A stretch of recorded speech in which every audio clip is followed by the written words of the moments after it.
What's going on, everybody? This is Ryan Miner from the Absolute Auction Podcast, and you're listening to the Dynasty Hotseat. Let's go.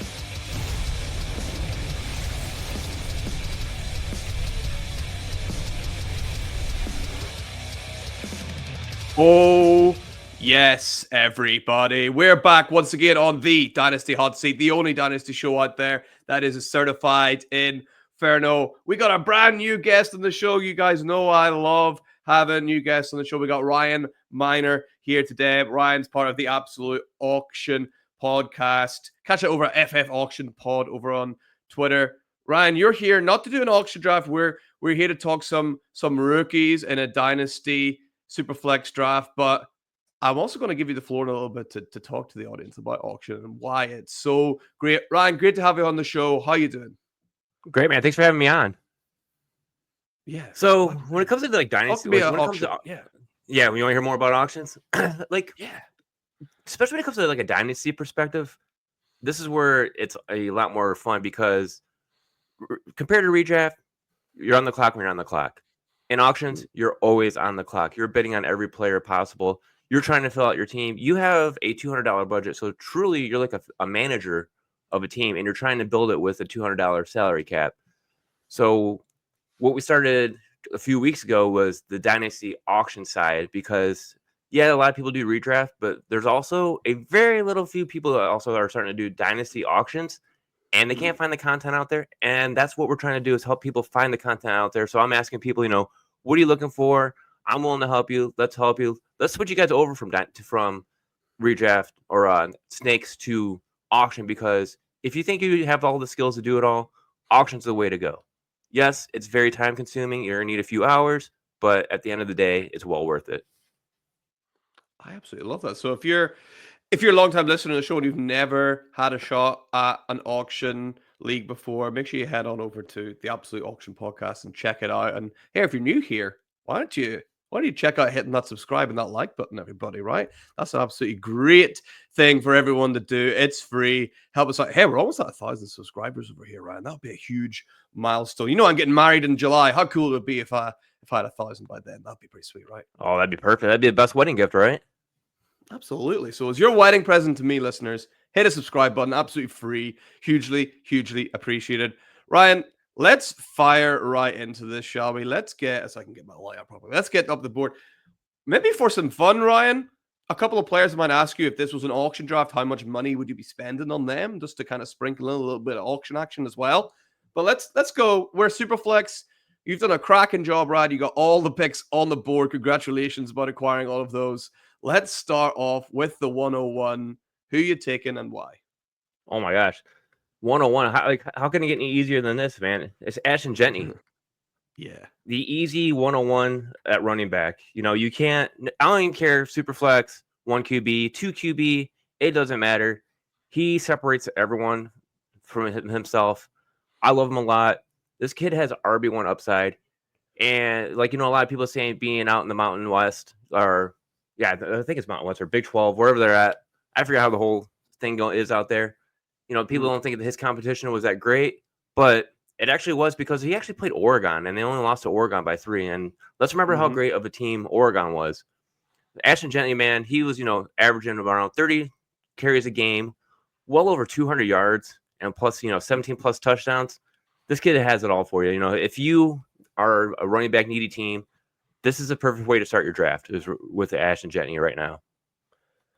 One of my favorite stats about Ashton Jenney is if you only took his yards after contact, he would have still led college football in rushing. How insane is that? And if it wasn't for him, I don't even think Boise State would have made it as far. He was that much of a difference maker for that team. And what a game at all, mate. I'm not going to lie. He was that team just wrapped up. And yeah, what an absolute superstar. So let's talk auction then. You got $200 to spend here. How much are you putting on Ashton Jenney? Is he that good that you just put the house on him if you're doing a rookie draft? He's not that good. Actually, what's fun, it's funny that you bring that up because I actually asked people for their draft data. So I want to see what people are actually doing. I try to give people the real data, not a simulated data. I want to see what people are doing. Yeah. And I have one draft that actually had rookies in the draft, surprisingly. And Ashton Jenney went for $26. So to say the 101's worth $25, $26, not a bad deal, to be honest with you. For someone who could be an RB1 compared to, you could spend $4 more on a Bijan Robinson, at $30 in auction, and he's already a couple years in. You have Devon A-Chain, who's third year in, he's 22. So the range of running backs in Dynasty is a lot cheaper than you actually would think compared to like a redraft, where wide receivers are more dominant here in Dynasty auctions. Do you see Ashton Jeanty becoming Dynasty running back 1 overall if he goes to the Cowboys? Do people just anoint him right away? If it's 100% fact that he goes to Cowboys, yes. But also, like, I wouldn't knock him either if he went later in the draft and said, like, maybe to the Denver Broncos. Pair him up with Javonte Williams. That'd be a nice 1-2 combo. And we know how, Sean Payton likes to run 2 running backs. Like, remember Mark Ingram and Alvin Kamara, how they had that nice dynamic duo?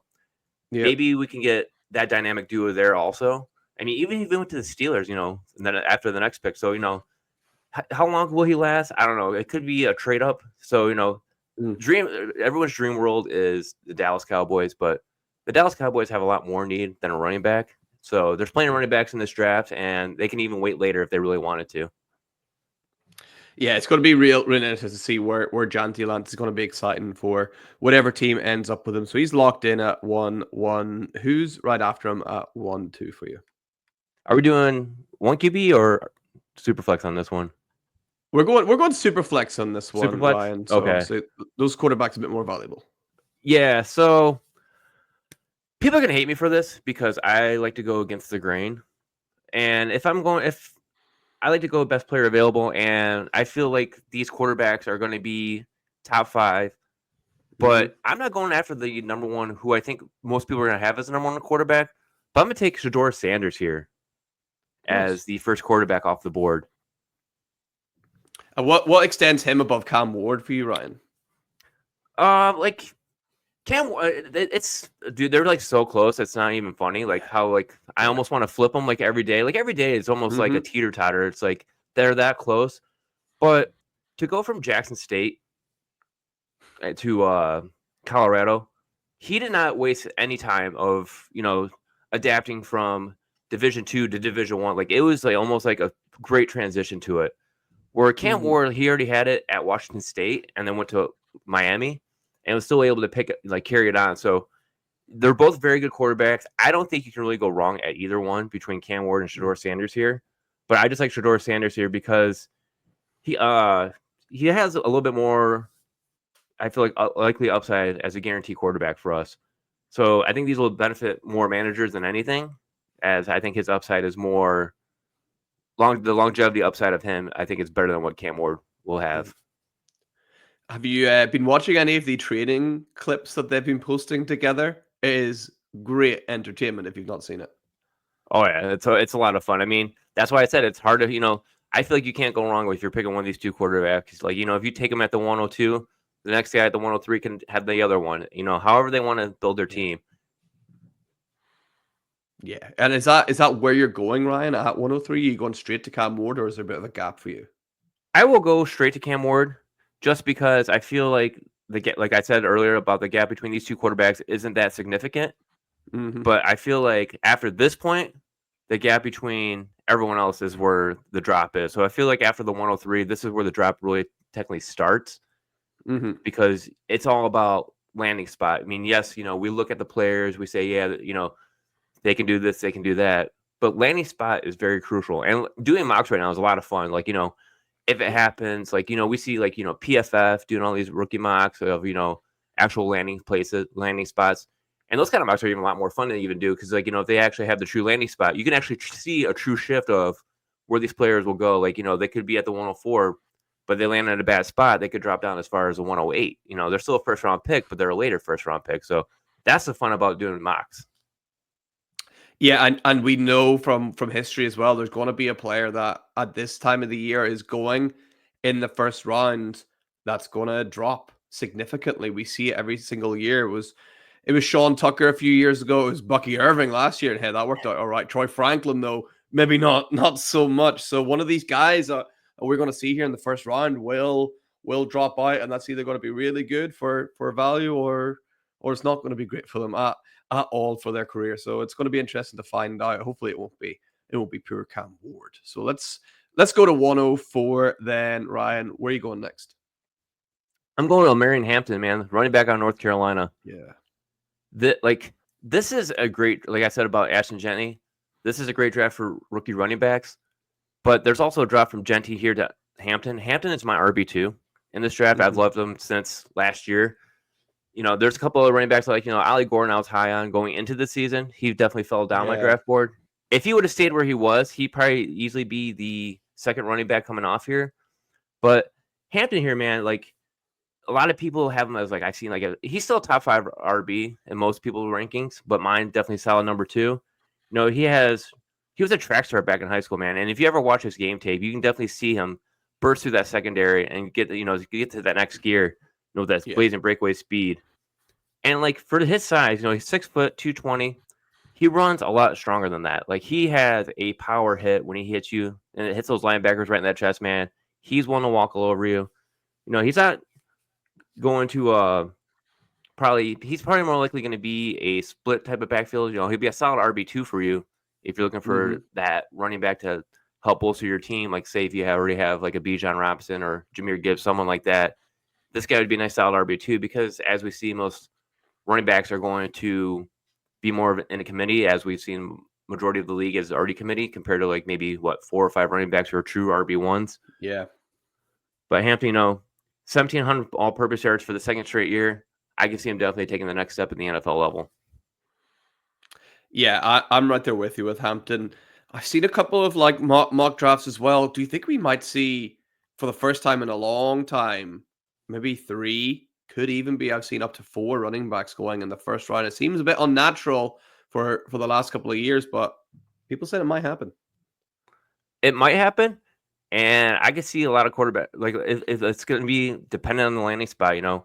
Yeah, there could be some good wide receivers who push themselves up into the first round of the rookie drafts. But as of right now, like I'm very RB heavy when it comes to these kind of drafts today. Sorry, Ryan. I meant the NFL draft, not rookie. Oh, we're the expecting NFL to see draft? loads more than 4. Yeah. I did it first. One of my good friends, Brett Hoffman, he does a lot of NFL rookie mocks. And one of his very first rookie mocks, I think he had 3 or 4 in the first round. And now I think he might have dropped down to maybe 2 or 3.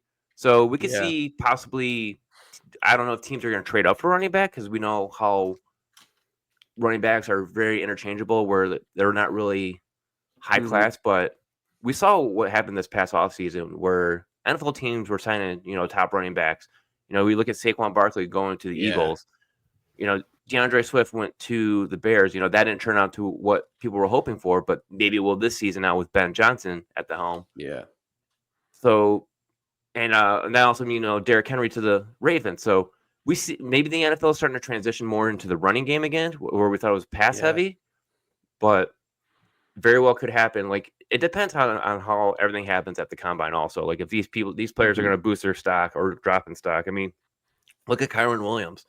He lost a lot of stock based on just the combine alone, and look where he is today. He's a solid RB1. So I always tell people don't read too much into it. If they fall in the draft, they fall in the draft. Maybe you get better value in your rookie drafts. So why not? Yeah, absolutely love that. Love that take. So Hampton, he's one of those running backs that might appear in the first round of the NFL draft. We'll have to wait and see who's following right after him at 1-5 for you. I will go my first wide receiver here, just because I think he actually has first round capability, and that's Satoria McMillan, the wide receiver out of Arizona. Yeah, he's freakish athlete, ridiculously right? tall, man. Ridiculously tall. 6'5", 212. Cornerbacks are going to hate him because, a lot of your cornerbacks aren't exactly, over 6'3". So for him to get high ball on him, I think he'll be able to.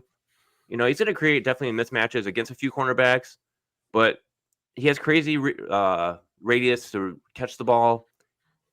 It wasn't a great Arizona team, but I think he will boost his own personal draft stock between the combine and pro days and everything else. I think he'll actually fall no lower than this. He could go as high as maybe the 103. He had a real roller coaster season, and if you look at his stats and you look at the games on paper, you might worry about Ted McMillan, looking at how he had more games under 100 yards than he did over.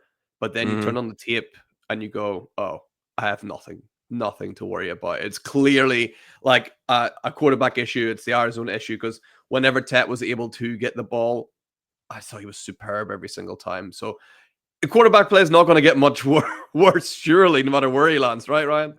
Right.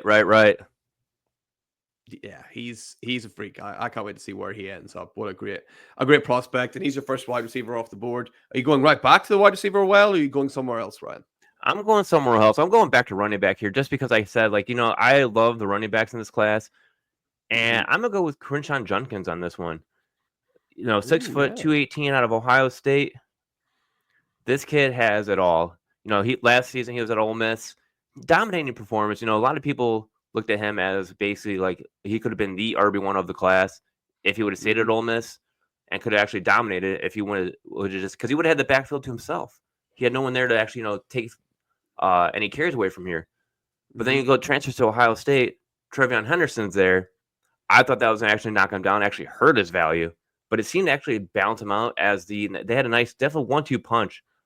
And he gives you that nice game-changing tempo of that speed. Like, he almost has that LaDainian Tomlin speed if he gets a breakaway. Like, if he gets in the open field, he's gone. Good luck trying to catch him.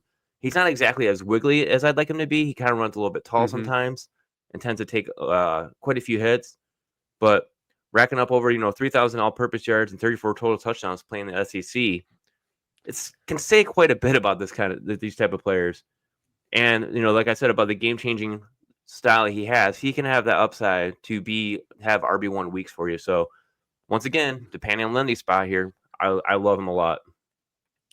So this is the first time in a couple of weeks that I've seen Judkins go ahead of Trevion Henderson. Whenever I first started it, Judkins seemed to be unanimously ahead of Henderson, and then Henderson sort of came on the last couple of weeks, and especially through the playoffs of college football. What it is about Judkins that's got you thinking, no, he's still ahead of his teammate Henderson? He's like a wannabe Jahmyr Gibbs.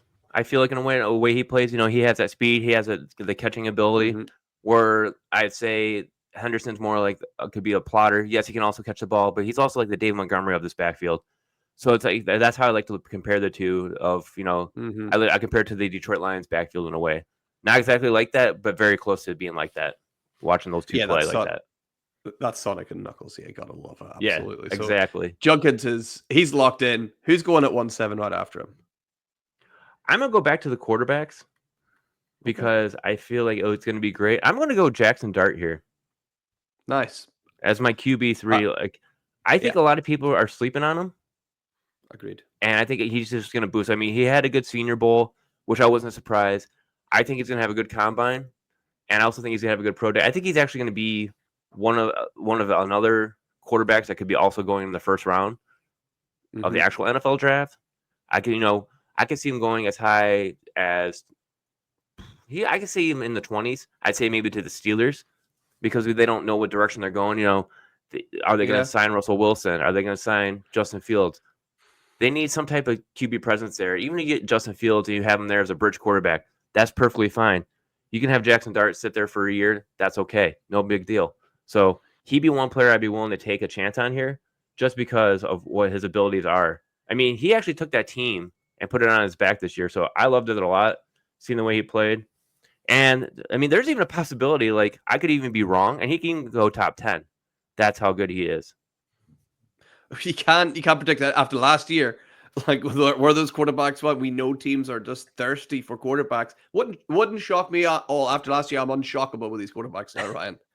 Right. We saw Michael Penix, go at number 8 to the Atlanta Falcons. Yeah. Everyone's like, why would you do that? You just signed Kirk Cousins. Well, look where we are today. The NFL knows more than what we think we know. And compared to the NFL, we don't seem to know anything until they do things. And then we question why they do it. And then once we see it, then we're like, oh, okay, that makes sense now. And now, look at Michael Penix Jr. is looking to be the QB1 for the Atlanta Falcons, while Kirk Cousins is possibly looking for a new team.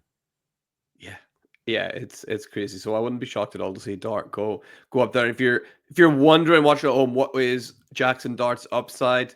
I think it was a game versus Arkansas. Don't quote me on that. 500 plus yards and 6 touchdowns without his main receiver. Are you kidding me, Brian? What a player. Right? Like, I think a lot of people are sleeping on him, but I think they need to pay more attention to his game tape and everything. Like, just watch how he plays. Yeah, watch how he plays. And let me know. I've been saying all year, Jalen Hurts. All I see is Jalen Hurts watching Jaxson Dart. That's like ingrained in my brain now. So let me know in the comments if you agree with that comparison. But he's locked in at 1-7. Absolutely love that. Who's following up right after him? You know what? We were talking about this running back earlier today, and we're gonna go with Travion Henderson here. He's not gonna be too far behind Quinshon Judkins. Yes, you can flip the two if you want. You know, you can't go. I feel like either way, you can't go wrong. It's all personal opinion at this point with how you feel about him.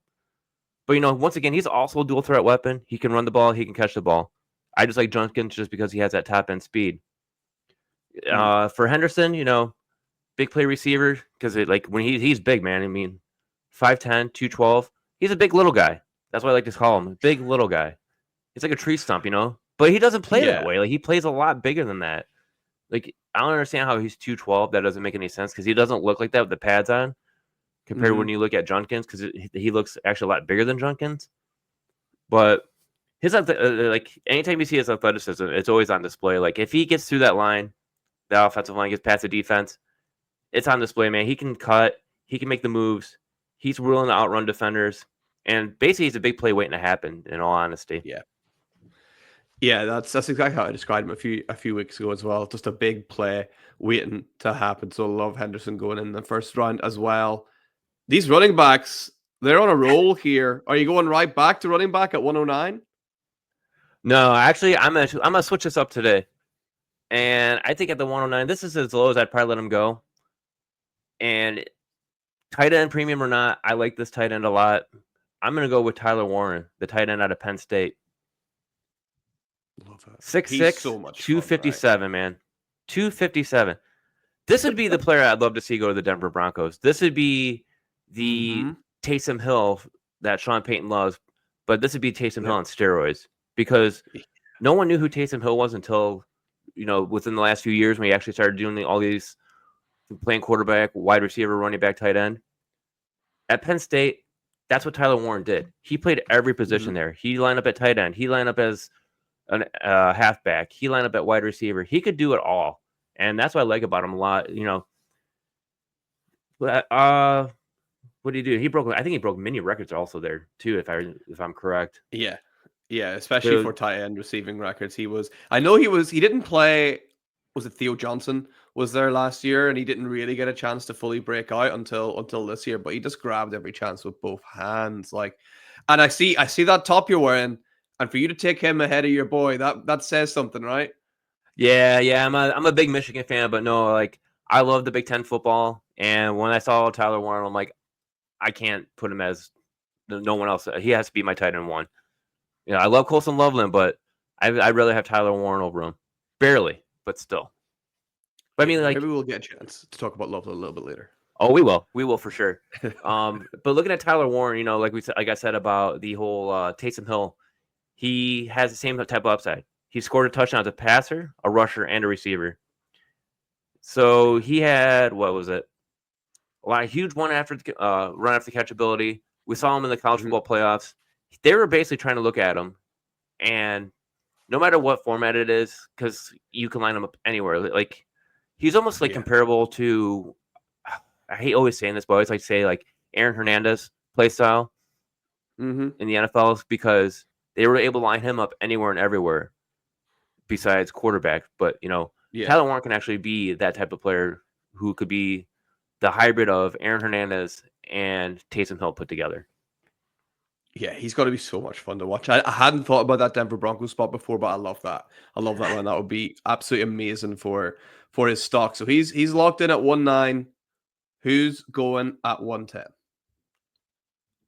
You know, quarterbacks are going to be a needy position for these NFL teams. They always seem to blow our minds when we say, like, that was a reach they shouldn't have taken in there. Why are you doing that? I'm going Jalen Milroe here, though. You know, I still think he has first-round capability, if not early second round, depending on how the draft starts out. If he's in the second round, I could definitely see one of the top 5 teams grabbing him. because Mm-hmm. especially like say like if Cleveland doesn't get a quarterback or the Giants will get the quarterback, they start going other directions. These are two teams I can actually see, and if he ends up falling as far as the Jets, that's also one team I could also see taking a stab at him in the second round. But his season didn't look as good, but I give him kind of a pass this year because if you remember how bad that offensive line was this year, I mean, look at like in the bowl game against Michigan. Michigan has two great defensive linemen who are going to be first round picks, but I mean they just put a stomping on Jalen Milroe and that Alabama offensive line. So it was hard for him to do anything. So I give him a pass on this, but he has the skills and ability to move and throw the ball. So I think based on that alone, I'm going with Jalen Milroe here, thinking that he can actually take that next step forward and actually be that passer that we want him to be. This is for me all about draft capital. If Jalen Milroe does get that first round draft capital, I'm taking a punt on him at the back end of the first all day long. If he ends up slipping and falling, you're right. What's the NFL telling us? We spoke about that earlier. Then a bit more concerned about Milroe, but Mike, this guy is such an athlete. Like, if this doesn't work out for him, he's a shoe-in for the flag football team at the next Olympics, right? Right. Or he's going to Canadian Football League, one of the two. Yeah, he's an absolute stud running the ball. You're right. He needs to clean up a lot of the passing things, but no matter where he's drafted, I don't want to see him on the field next year at all. I think he needs to sit for at least a year and really learn through these passing things. Like, think about a team. We mentioned the Steelers earlier, right? They need that, maybe that bridge quarterback. Yeah, that would be perfect for him, where he can just sit for a year and learn. That's what he needs, right? Yeah. Or even like a team like Seattle, you signed Geno Smith to a contract friendly, team friendly deal. You could put Jalen Milroe behind him, let him just sit and learn for a little bit, and that's no big deal. Like people think like these first round quarterbacks need to start right away. Patrick Mahomes didn't start right away. He sat the whole season. He played the very last game, looked like crap, and look what he was, up to recently. He was the Dynasty QB1, and now he's starting to drop. He's down to like maybe QB6, QB8 range, but you see like what happens if you give these players time to sit compared to just throwing them right in the fire. Time after time after Jordan Love, even these guys coming out of college now, we look at the guys who have played for longer. They're doing better. Like it's just right, exactly. There's nothing wrong with taking these players and just sitting them for a year. It's okay, Is it wasted draft capital? No, because if you do everything right, it will benefit in the long run. Is it wasted draft capital for us when we do it in our own Dynasty Rookie Draft? Possibly. But if you have the space to do it and you have a later pick, because there's a reason why you have a later pick, because your team's that good, you're able to take a player like Jalen Milroe and just throw him on your taxi squad. No big deal. Yep, absolutely love it. So we got two picks left of the first round. Where are we going with 111? I'm gonna go wide receiver here, and this wide receiver I was also high on last year. He was a first round pick last year in my rookie drafts when I was looking at him early before everyone started declaring. He went back to Ohio State. I thought that was a bad decision, but also at the same time, it benefited him because of the injury he had. He didn't think he had the upside or the draft capital, or he was told that. So they told him, go back to school, prove it out again, and let's see, if you can boost your draft capital. And it benefited him. And I'm going to go with Emeka Ibuka here, wide receiver out of Ohio State. Yep. I mean, I don't see how he gets out of the first round. He's got to be a first round. Exactly. Receiver. Like I can see him being he's the wide receiver 2 drafted here. I mean, as you see, the wide receiver 2 drafted in this mock draft that we're doing right now. So I can see him being a top 15 pick in the NFL draft. A lot of teams are going to be wide receiver heavy. So polished. Yeah, exactly. He's quicker, faster than most probably know, and his smooth running style too. Once he has that ball in his hands, man, it's like there's no catching that kid. Yeah, he's a real smooth operator for sure. I think he's going to come in. He's NFL ready. We talked about people sitting for a year. This guy, he's in right away. He's straight in the lineup, right? Oh yeah, right away. I mean, like you thought Jaxson Smith-Njigba was bad, for his rookie year. This guy is going to come out. He's going to be definitely better than what Jaxson Smith-Njigba was his first year. Easily. But look at him, his second year now. Like, you see the transition of him basically starting to take over as wide receiver 1 over there in Seattle. So the sky's the limit for this kid, and I like him a lot there just because of he proved all of us wrong. He proved that, yeah, I'm gonna go back to school again and go and prove you that, that 1 year wasn't a fluke where he was just dominating with all those guys. And he did Mhm. that exactly to the T. It was great. Yeah. I love that pick at the back end. Great value.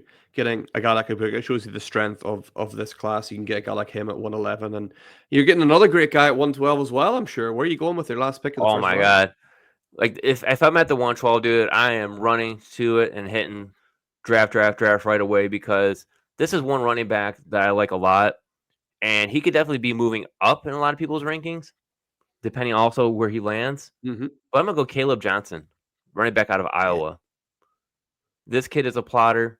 This kid can freaking run. Phenomenal season. Hmm. He skyrocketed himself basically into what I think is going to be day 2 draft capital. That's why I'm dropping him here Hmm. because I don't know exactly where he's going to land. Where compared to Hampton, Junkins, and Henderson, I think they're going to go higher than him overall. Yes. But this Iowa running back, man, he is a terror out there on the field, averaging now 9.4 yards per carry. He doesn't. What kills him though is he doesn't have that top end speed. So like he is able Yeah. to bust through coverage, but he was able to be taken down a lot easier than most running backs that we've seen. And Hmm. there's a lot of times too, like he'd be goal line carries and wouldn't be able to get through and bust through that line. Like he almost kind of looked like a Trent Richardson where he didn't know where the line was sometimes.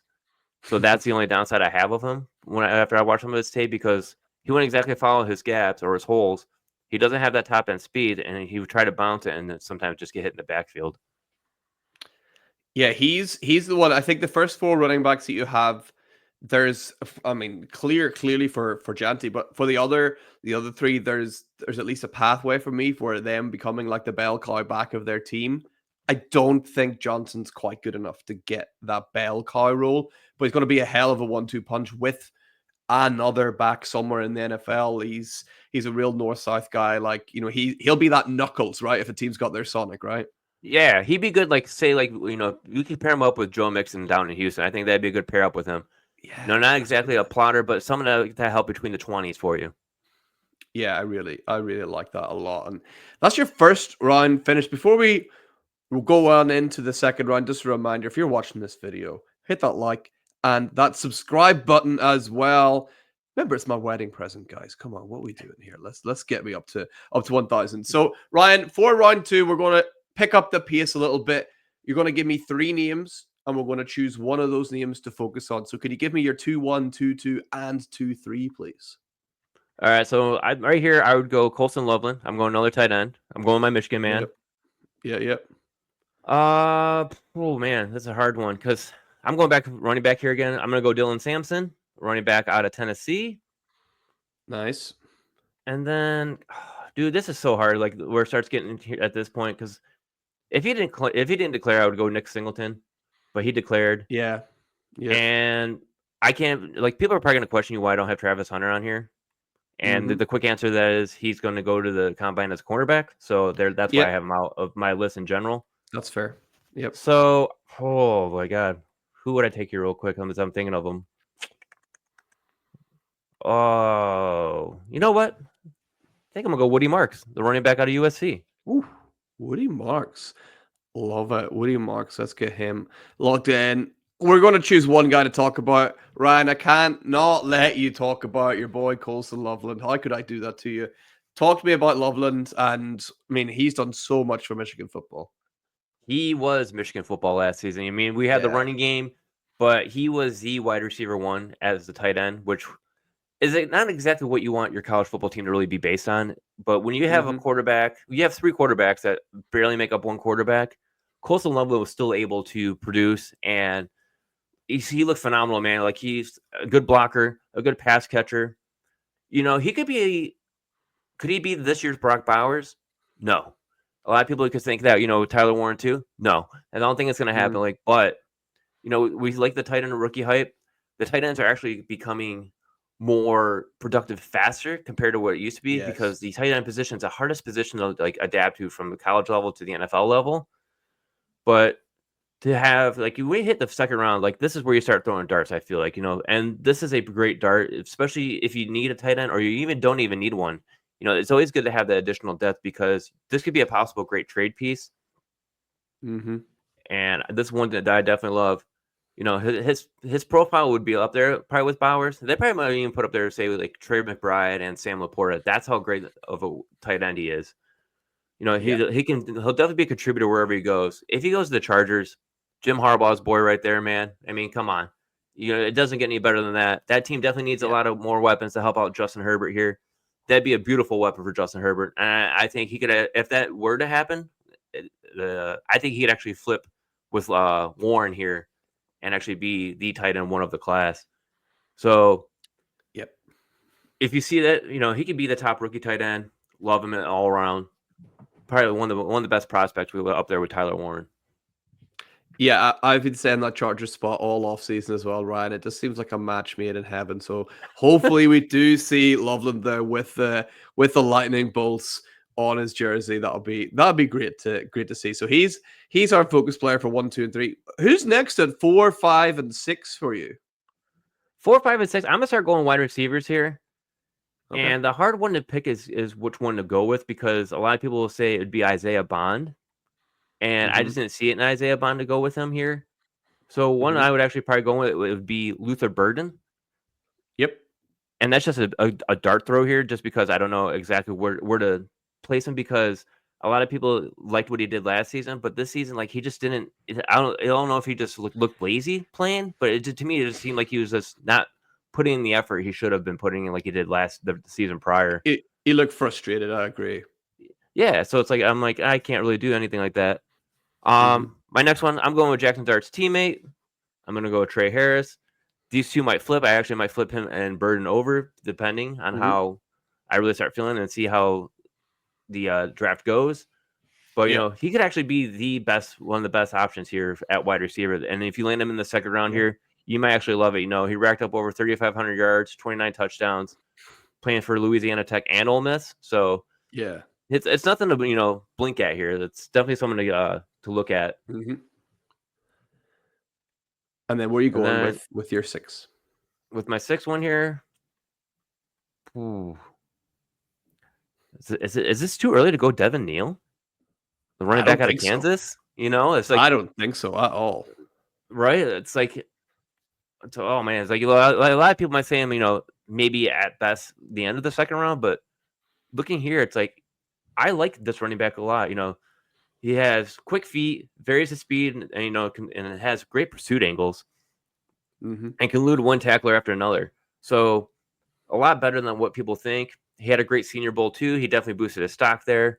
Another good player to look at, especially, you know, I could see him going as high as the 2-3 possibly. So depending on landing spot, once again, you know, landing spot is going to be crucial here for all these players. So as we do these mocks, it's fun to get the names out there. That way people can start studying them and understand where they go.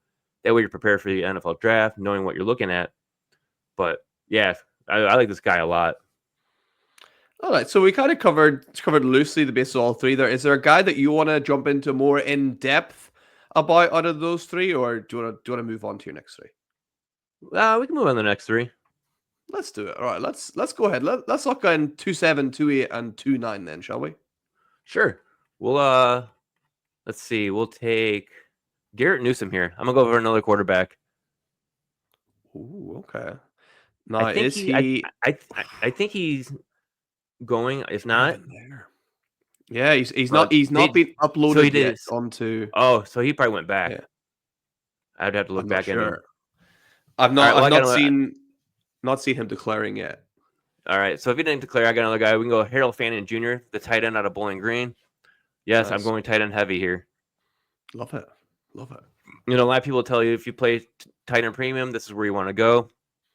I feel like when it comes to tight end premium leagues, and I tell this people on my own podcast, the value there isn't there, because what you could get and what you're actually going to get out of them is going to be could be very meaningless, because he could become nothing, and you're passing up on good values on like other running backs or wide receivers who could actually be something.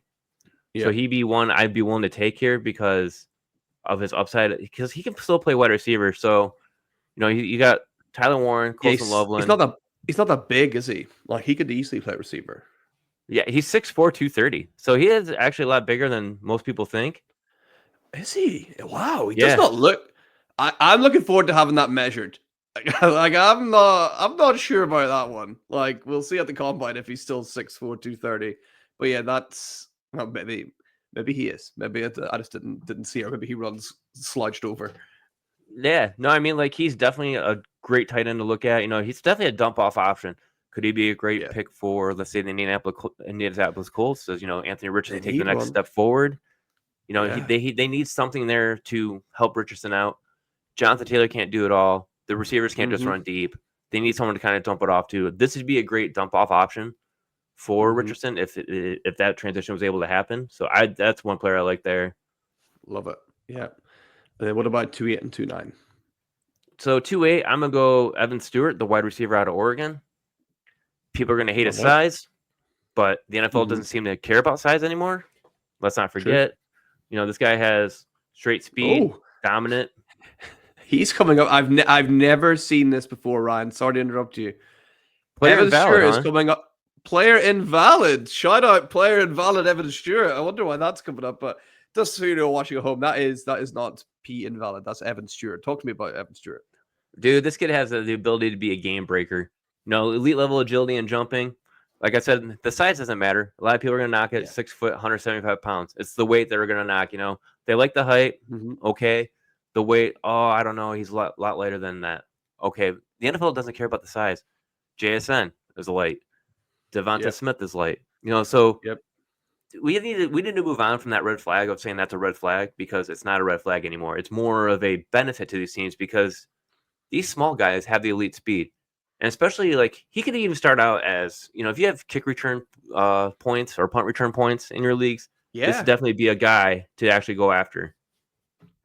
And he looks like a giant standing next to his teammate Tez Johnson, so it's all fine anyway, right? Right. He's a good player, Evan Stewart. He's not been given enough credit, I don't think, so far in this draft process. So it's nice to see. And you can see he's not been given, not even Sleeper give the guy Player enough invalid. credit. Player and value, you kidding me? All right, let's go 2-9, and hopefully this will be a valid player. Who you got? Xavier Restrepo, wide receiver out of Miami. Yeah, you love him? This is my guy, Ryan. I love me some Xavier Restrepo. Why have you got him in here in the second round? Because I love it. All right, tell me why you love him first, and then I'll see if I can relate. The NFL right now, I think we're seeing a huge trend in what relates to fantasy success. Getting open relates to fantasy success, and that is what Xavier Restrepo can do for you all day, every single day. I know a lot of people are going to knock him because he's a little bit older, but he said he had unfinished business at Miami. He went back. He broke every record in the book over there at Miami. He had a great link up with Cam Ward. I think he's the real deal. I think he's ready to start right away, just like we said about Igbuka. And I think we're going to see some real good numbers out of Restrepo. He's going to come in and be a real nice slot receiver for any team that needs it in the NFL. Oh my God, dude. Yes. And, like you said with Cam Ward, they're the most dynamic duo with each other. Could you imagine these two getting back together at the pro level? Oh my God, dude. Yeah. And every team loves slot wide receivers. What team, it seems like we're going more with the slot wide receiver instead of the deep threats. Yeah. And like you said, Restrepo, man, yes, he's an older prospect, but no one cares about age. We need to stop caring about the age so much as we do. We need to stop caring about the weight as much as we do, and the size. But Restrepo, man, he's got that perfect slot receiver size. 5'10", 198, 200-pound-ish range. Yep. He's just dominant. You look at his talent alone, like you've already said, with Cam Ward, and the production of going and slot receiver all around him. Getting late. This is, to me, these are your dart throws. You're already starting to throw darts in the second round. Yeah. And Restrepo's worth the dart throw here, because he could be someone like as cheap as a Khalil Shakir. You look at that. Yeah. But he could also have the possibility to be an Amon-Ra St. Brown in the slot. We don't know, because we don't know exactly the true landing spot. But he's definitely a player that I could see starting right away as a flex for you, depending on where he lands. Yep, I'm right there with you. I can't wait to see where he goes. I love that. I never even thought about that, Ryan. And that's perfectly possible in the draft where these players are going to go. Tennessee could take Cam Ward and then come right back a ground later and take Xavier Restrepo and have Ward, Restrepo, and Calvin Ridley. That's it. Yeah, that sounds good. And then there's then you hear rumors like we'll go back to, let's say, Tennessee, if they go with Cam Ward. They need another wide receiver outside of Calvin Ridley. So, you look at Deebo Samuel, the possible trades for that. If they get another weapon over there, Restrepo would be a perfect slot receiver for them because, they need something more there. If you're going to put Cam Ward there, he needs more weapons than outside of Calvin Ridley. It's not going to do it for him. Okay, yeah, you got Tony Pollard. But outside of that, you have no one else. You get another receiver there, you draft Restrepo, oh my God. The sky would be the limit for both these two. Yep. Absolutely. Absolutely agreed. Love seeing Restrepo there. We got 3 more picks left, Ryan. Who you going with at 210, 211, and 212? I'm going to go with at 210 here. I will go a little early. I'm going to go with Kyron Lacey, the wide receiver out at LSU. Yep. He might not be, he might not have the game breakaway speed, but he does have above average run rounding skills. And Sleeper haven't uploaded him yet, but he's definitely declared. So I'll just leave that blank. But yeah, if you're watching, that's Kyron Lacey. I'm sure he has declared. But he also has a tendency to find the end zone quite a bit. And I love LSU wide receivers. I mean, look how many wide receivers come out of LSU who are dominant in the NFL. But there's also, a couple who, like Kayshon Boutte, who's on the up and up, but, it hasn't quite dominated yet. And here's another LSU wide receiver that I like quite a bit.